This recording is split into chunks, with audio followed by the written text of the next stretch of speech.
Hello friends. तो आज हम लोग स्टार्ट करने जा रहे हैं sums that is based on osmotic pressure. Last time हमने जो किया था ऑस्मोटिक प्रेशर का जो concept reverse osmosis, osmosis and diffusion, और उसके बाद हम लोगों ने तीन टर्म्स देखे थे। लास्ट लेक्चर के अंदर हम लोगों ने ये पढ़ा था ऑस्मोटिक प्रेशर। ऑस्मोटिक प्रेशर के फॉर्मूला क्या होते हैं? तो एक ही फॉर्मूला हमने पढ़ा था, that is pi is equal to M R T. वहाँ पे एम क्या था? एम इज द मोलारिटी, और तो उसको नाम देते थे हम लोग कंसंट्रेशन, एम आर टी। और फिर हम लोगों ने पढ़ा था कि भाई आइसोटोनिक सॉल्यूशन जो होता है, आइसोटोनिक सॉल्यूशन का मतलब क्या होगा? तो pi one is equal to pi two, pi one is equal to pi two, that is isotonic solution होता है। फिर हमने लिखा था कि हाइपोटोनिक, हाइपोटोनिक, हाइपोटोनिक का मतलब होता है लेस, तो pi one is less than pi two. And third जो हमने पढ़ा था that is hypertonic, hypertonic solution, वो क्या होता है? तो pi one is greater than pi two होता है। डन। और लास्ट टाइम हमने दो सम्स जो थे वो किए थे ऑस्मोटिक प्रेशर के ऊपर। आज हमें दो सम्स करने हैं जो बेस्ड होंगे इस टर्म के ऊपर। याद रखना मोस्ट इम्पोर्टेंट टॉपिक है इस पूरे चैप्टर में से, इसलिए हम लोग इसको थोड़ा खींच रहे हैं। सम्स भी कुछ प्रैक्टिस करें, बहुत इजी टॉपिक है। कंसेप्ट आप लोगों को क्लियर होगा तो इजीली आप लोगों को ये सम सॉल्व कर पाएंगे।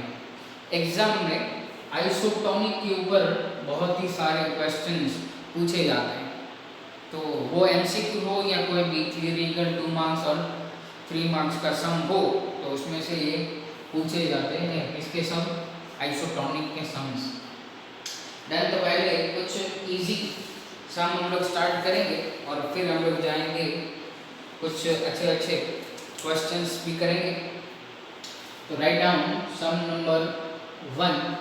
सम नंबर 1, 5%। आज जो पूरा लेक्चर होगा वो पूरा सम्स के ऊपर ही होगा। 5% weight by volume cane sugar solution, cane sugar solution is isotonic, is isotonic, isotonic word use किया गया with 0.877% weight by volume urea. एक जो सॉल्यूट है वो शुगर है, सेकंड सॉल्यूट इज यूरिया। फिर हमें दिया गया है if molar mass, if molar mass is 342 gram per mole, molar mass, sorry यहाँ पे molar mass of sugar is 342 gram, then find molecular mass या फिर molar mass of urea, molar mass of urea. अब देखो बहुत ही एक सिली सा एक क्वेश्चन है। अब कैसे ये सिली क्वेश्चन हो गया? देखो मॉलिक्यूलर मास ऑफ यूरिया, तो हम लोग सीधा फॉर्मूला के ऊपर से निकाल सकते हैं। मॉलिक्यूलर मास कभी भी चेंज नहीं होता। ऐसा नहीं है कि भाई हम लोग यहाँ पे कोई भी टेम्परेचर या प्रेशर की कंडीशन पे हम लोग उसका मॉलिक्यूलर मास जो है वो चेंज कर पाओगे। देन तो ये सिंपल, अगर सिंपल एमसीक्यू पूछा है, यूरिया का मॉलिक्यूलर मास हमें पता होता है 60 ग्राम, लेकिन हमें फाइंड करना है प्रेशर के ऊपर से। अब देखो आइसोटोनिक दिया गया है, मतलब क्या होगा? हियर आंसर स्टार्ट करो। Here both solutions are isotonic with each other। Isotonic है, तो आइसोटोनिक का मतलब क्या होगा? therefore pi one is equal to pi two होता है। डन, इतना समझ में आया?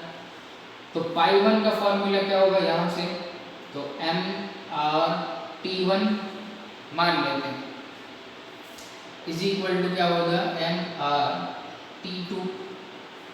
अब यहाँ पे हम लोगों ने देखा था कि आर एंड टी, यहाँ पे अगर सिमिलर कंडीशन दी गई हो तो आर और टी तो सेम निकल गए, कंसंट्रेशन में भी जो है वो डिफरेंट हो सकती है। अब हमें क्या दिया हुआ, यहाँ पे देखो इसको नाम देते हैं M1 और यहाँ पे M2 देते हैं।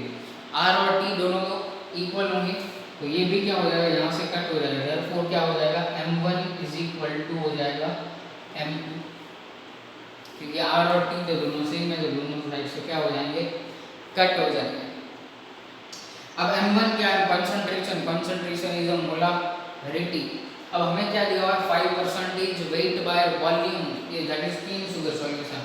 तो 5% वेट बाय वॉल्यूम मीनिंग क्या होगा, तो 5 ग्राम इन 100 ml सॉल्यूशन में होगा। वेट बाय वेट वर्डिंग में लिखने आना चाहिए, भूल मत जाना, 100 ml। और उसी तरह क्या होगा, ये हुआ कैन शुगर, और उसी ये 0.877 वेट बाय वॉल्यूम है, 0.877% वेट बाय वॉल्यूम, तो 0.877 ग्राम इन 100 ml, इन 100 ml। ये किसके लिए था, तो ये शुगर के लिए। ये किसके लिए है, तो यहाँ पे लिखा हुआ है यूरिया, यूरिया के लिए। देयरफॉर मोलारिटी क्या होती है, मोलारिटी, तो मोलारिटी इज इक्वल टू मोल पर लीटर। तो पहले क्या करना पड़ेगा, मोल्स फाइंड करने पड़ेंगे, तो पहले मोल फाइंड करते हैं। चलो moles of sugar, moles of sugar क्या होगा, मास अपॉन मॉलिक्यूलर मास, तो 5 डिवाइडेड बाय 342 होगा।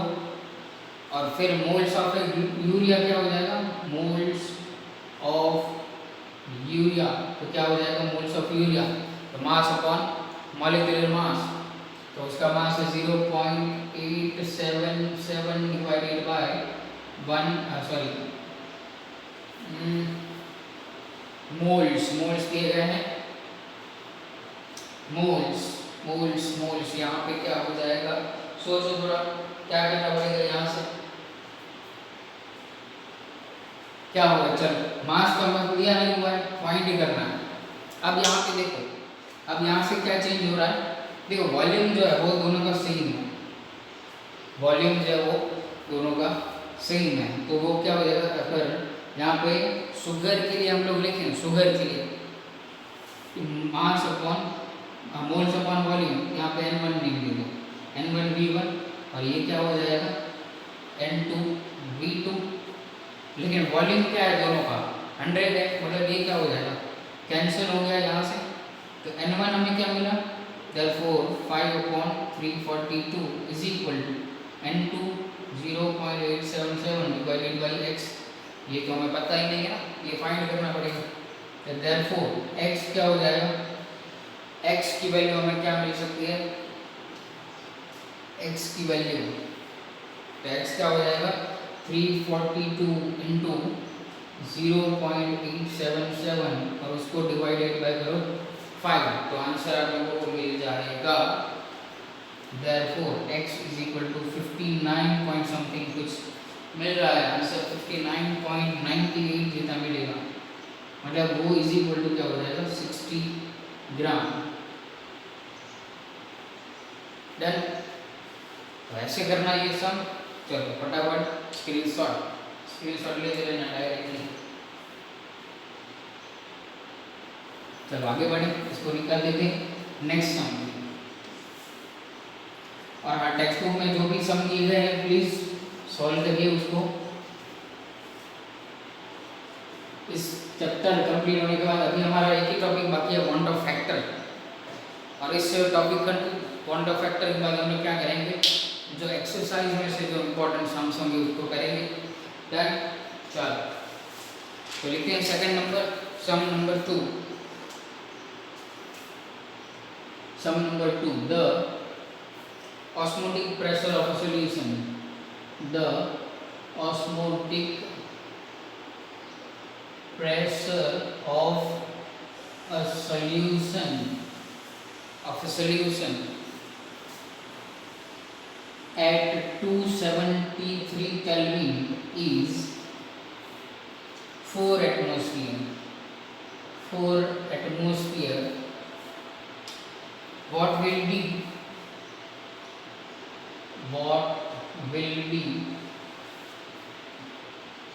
osmotic pressure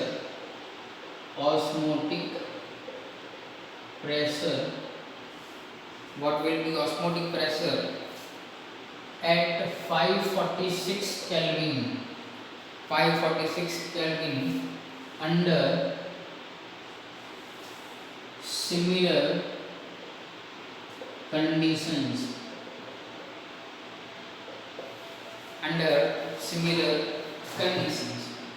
अब यहाँ पे देखो फर्स्ट हमें डेटा क्या दिया हुआ है, डेटा प्रेशर दिया हुआ मतलब पाई 1 दिया गया है 4 एटमॉस्फेयर, फिर टेम्परेचर T1 है 273 केल्विन, फिर T2 जो है वो है हमारा 546 केल्विन। अगर सिंपली देखोगे तो डायरेक्टली आंसर आ जाएगा, कैलकुलेट करने की जरूरत नहीं पड़ेगी। और यहाँ पे वर्ड इंपॉर्टेंट क्या है तो सिमिलर कंडीशन मतलब सेम कंसंट्रेशन है, तो क्या हो जाएगा therefore pi 1 is equal to क्या होता है एम तो सिमिलर है तो यहाँ पे MR T1 एंड पाई 2 क्या हो जाएगा MR T2, बस इन दोनों को आप डिवाइड करो, pi 1 divided by pi 2 is equal to T1 upon T2।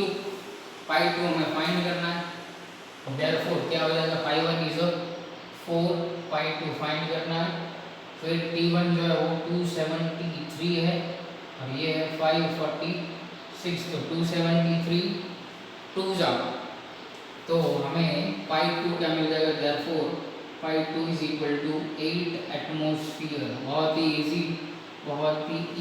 Easiest सम था यहाँ पे, डन, बहुत ही इजी सम था। चलो जानेंगे अभी next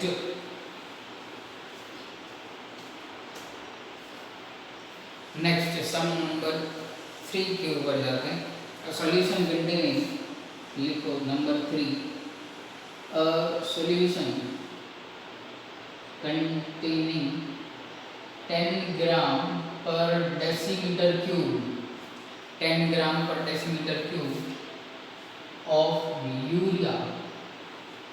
of urea is isotonic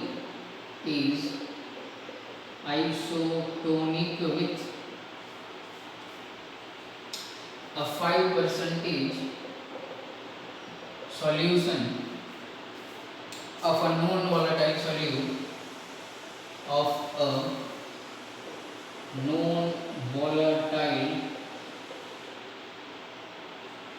solute the molecular mass of this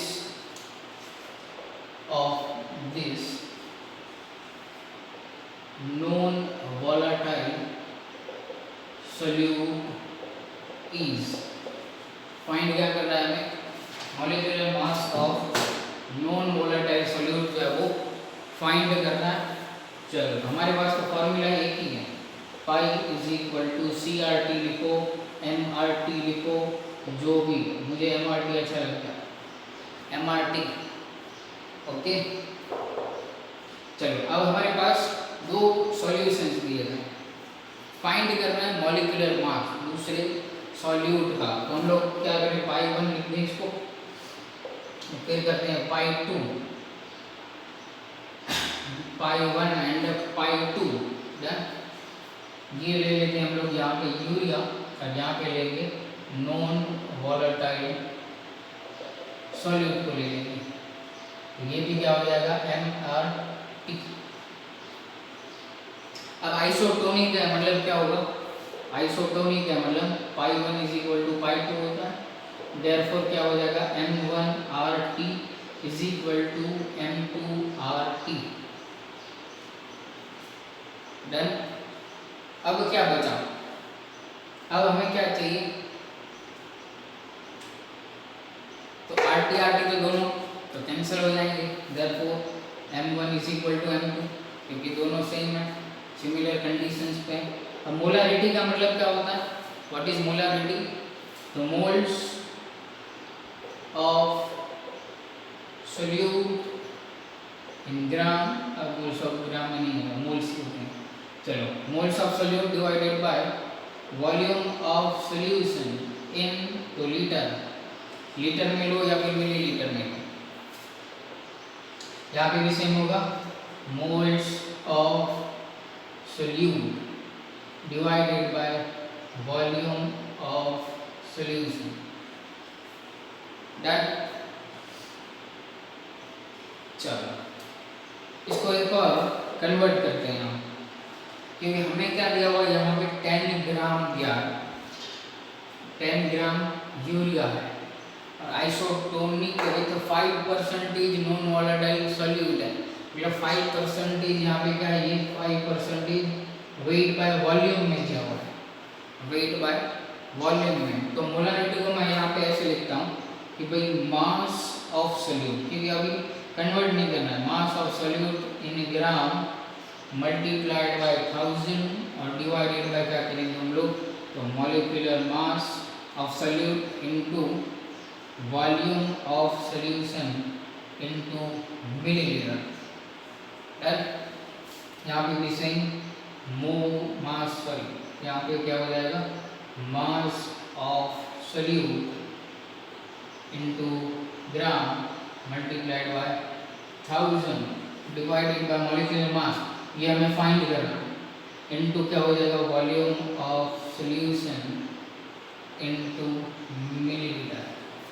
अब इजी हो जाएगा थोड़ा कैलकुलेशन, इसलिए मैंने यहाँ पे रखा, therefore mass of solute, urea का मास कितना है, तो 10 इनटू क्या हो जाएगा 1000 डिवाइडेड बाय यूरिया का मॉलिक्यूलर मास क्या होगा 60, और वॉल्यूम हमें क्या दिया हुआ डेसीमीटर क्यूब का, मतलब क्या हो जाएगा 1000 ml, 1000 ml हो जाएगा, 1 decimetre cube is equal to 1000, deci का मतलब 1 × 10⁻, क्या हो जाएगा वो।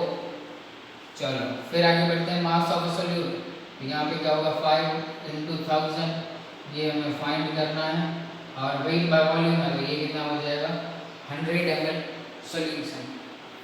बस अभी ये यहाँ से कट हो गया, फाइंड करो कितना आएगा answer, x is equal to आप लोगों को आंसर मिलेगा 300 ग्राम।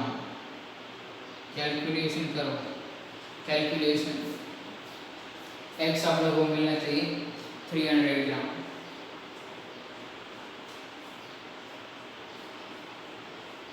करो कैलकुलेट, डन हो जाए तो आगे बढ़ो। चलो आगे बढ़े, नेक्स्ट सम करते हैं, एक अच्छा वाला सम ले लेते हैं यहाँ से।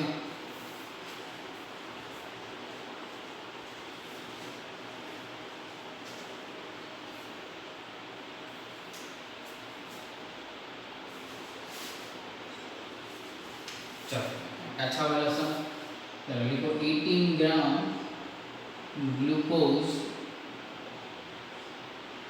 and 6 gram urea, 6 gram urea are dissolved in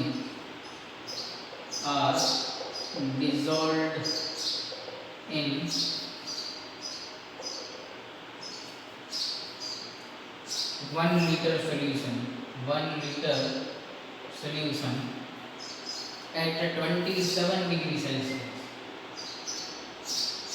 At 20 degrees Celsius, 27 degrees Celsius, the osmotic pressure of the solution, ये हमें फाइंड करना है ऑस्मोटिक प्रेशर। अब देखो ऑस्मोटिक प्रेशर क्या है, तो कॉलिगेटिव प्रॉपर्टी है। कॉलिगेटिव प्रॉपर्टी का मतलब क्या है, तो डिपेंड करती है किसके ऊपर डिपेंड करती है, number of particles of A solute के ऊपर। तो यहाँ पे हमारे पास दो सॉल्यूट हैं, एक ग्लूकोज है और एक क्या यूरिया, लेकिन हमारे पास फॉर्मूला क्या है, pi is equal to M R T, therefore pi is equal to N R T by V, therefore pi V is equal to N R T. ये हमने लास्ट टाइम सॉल्व किया था पूरा फॉर्मूला, आइडियल गैस इक्वेशन। बस अभी क्या है, डाल दो, पाई हमें फाइंड करना है, पाई वी क्या है तो 1 लीटर मोल्स, मोल्स का मतलब क्या होगा तो हमें लिख देते हैं यहाँ पे M R T by capital M, mass कितना दिया हुआ है। अच्छा मोल्स, देखो अब दो सॉल्यूट है, यहाँ से आप लोग एक स्टेप और करते हैं, एक स्टेप और करते हैं, मोल्स फाइंड कर लेते पहले दोनों के, तो टोटल मोल्स हमें पता चल जाएंगे। या तो फिर आप लोग ऐसे करो कि therefore pi V is equal to n1 plus n2 into RT, ऐसे भी कर सकते हो, ये भी पॉसिबल है।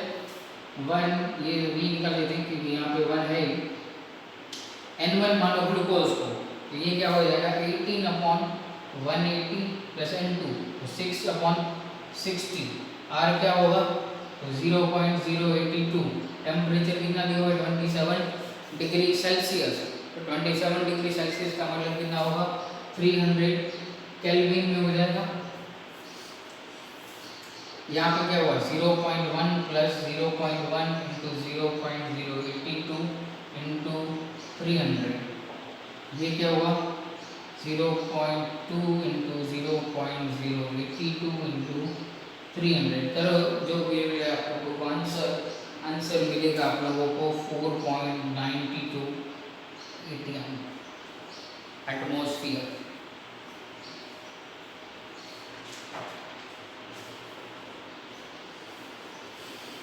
देन इजी सम था, लेकिन कंसेप्चुअल सम था, अच्छा सम।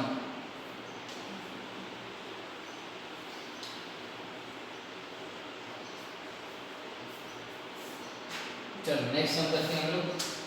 अच्छा ये उससे थोड़ा एक और स्टेप हम लोग आगे बढ़ते हैं सम के अंदर। The osmotic pressure, the osmotic pressure of a solution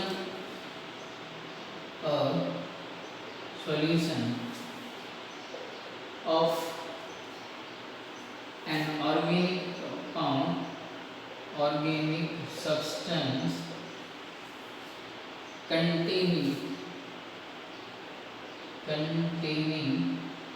18 gram in 1 liter solution, in 1 liter solution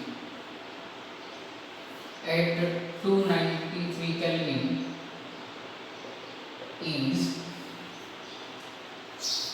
2.414 into 10⁵ Pascal. Find the molecular mass. Find the molecular mass of organic substance. अच्छा समय थोड़ा सोच कर करना पड़ेगा, जैसे पहले हम लोगों ने मॉलिक्यूलर मास फाइंड किया वैसा ही है। चलो पाई, अब मैं डायरेक्ट ये फॉर्मूला लिखता हूँ, pi V is equal to NRT, पता चल जाएगा कहाँ से है, pi V is equal to NRT। Find हमें क्या करना है, पाई हमें दिया हुआ है क्या है 42.414 इंटू 10⁵। अब वॉल्यूम यहाँ पे क्या लेंगे हम लोग, मिलीलीटर के अंदर लेंगे, तो ये क्या हो जाएगा सीधा 10⁻³ में हो जाएगा। फिर क्या हो जाएगा मोल्स, तो मास अपॉन मॉलिक्यूलर मास, तो 18 मॉलिक्यूलर मास हमें करना है फाइंड, आर कितना होगा 0.082 और टेम्परेचर दिया हुआ है 293 केल्विन टेम्परेचर। तो therefore 1/x is equal to क्या हो जाएगा 1/x is equal to 2.414 into 10⁻² divided by 18 into 0.082 into 293। बस हो गया सम खत्म। 18 इंटू 0.082 इंटू 293 डिवाइडेड बाय 24. ऐसे ही तो 2.414 इंटू 10⁻², जो भी आया वो आंसर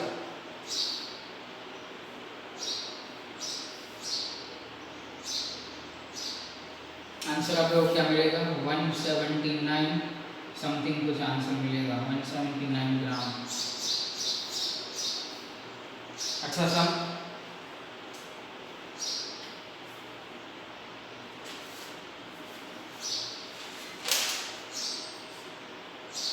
देन एक लास्ट सम ले लेते हैं, फिर आज का लेक्चर यहीं पे खत्म करेंगे। सम्स ओनली सम्स कल से स्टार्ट करेंगे। Want of factor, the most important question of this chapter is want of factor. चलो लास्ट सम करें। द टेम्परेचर, अब यहाँ पे टेम्परेचर फाइंड करना है। at which 10% weight by volume of glucose will exhibit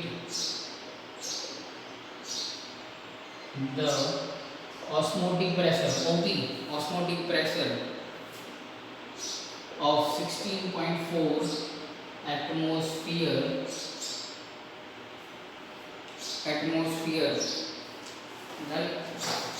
temperature find करना है। तो पाई इज इक्वल टू क्या हो जाएगा mRT, therefore pi v is equal to क्या हो जाएगा nRT। t हमें फाइंड करना है, therefore t is equal to pi v divided by nR। पाई कितना लिखा होगा 16.4, वॉल्यूम कितना होगा 100 होगा, 10% weight by weight 10 gram in 100 ml। Okay n क्या होगा n is equal to mass upon molecular mass. तो मॉलिक्यूलर मास आ जाएगा यहाँ पे 180 ग्लूकोज है और यहाँ पे मास कितना दिया हुआ है 10 और r इज इक्वल टू 0.82। चलो करो जो भी आएगा आंसर। ये तो मैंने भी कैलकुलेट नहीं किया कितना आ रहा है आंसर, लेकिन आप लोग कैलकुलेट करो जो भी आए वो आंसर। इतने सम्स प्रैक्टिस के लिए इनफ है कि आज हम लोग देखेंगे। डन। तो आज का लेक्चर यहाँ पे खत्म करते हैं, कल वांट ऑफ फैक्टर के साथ मिलेंगे और इस चैप्टर का लास्ट टॉपिक होगा 80% जितना ये चैप्टर हम लोग आज कंप्लीट कर चुके हैं। तो प्रिपेयर करते रहिएगा। Thank you and very much.